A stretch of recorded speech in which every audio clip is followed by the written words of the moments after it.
মেসিকে নিয়ে কিছু কথা। নেইমার বলেছেন কোনো সন্দেহ ছাড়া মেসি বিশ্বসেরা, মেসি আমার আইডিয়াল, আমার আদর্শ। আর ক্যাসমেরো বলেছেন মেসিকে যারা ভালোবাসেন না তারা ফুটবল সম্বন্ধে বোঝেন না। আর এমবাপ্পে বলেছেন মেসি শুধু ফুটবলের রাজা নয়, তিনি মহারাজা। এলিসন বেকার তিনি বলেছেন আমি মেসির অনেক বড় ভক্ত।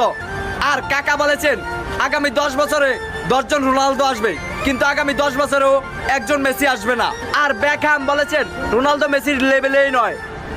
আর রোনালদিনহো বলেছেন মেসির সাথে যে কোনো প্লেয়ারের তুলনা করা অপরাধ। আর বেনজেমা বলেছেন যারা মেসির সমালোচনা করেন তারা ফুটবল বোঝেনই না। পেপ গার্দিওলা কোচ বলেছেন আমার ক্যারিয়ারে মেসি সবকিছু। পিকে বলেছেন মেসি ইতিহাসের সেরা খেলোয়াড়। লা লিগা সভাপতি বলেছেন মেসি লা লিগার সম্পদ। আর প্লেকে জিজ্ঞাসা করা হয়েছে মেসি নাকি রোনালদো, তখন প্লে উত্তরে বললেন মেসি। তো আই লাভ লিও মেসি। তো এই ভিডিওর মাধ্যমে কোনো প্লেয়ারকে ছোট করা দেখা হয়নি। তো যদি কোনো ভুল হয় তাহলে ক্ষমা দৃষ্টিতে দেখবেন। তো সবাই ভালো থাকবেন।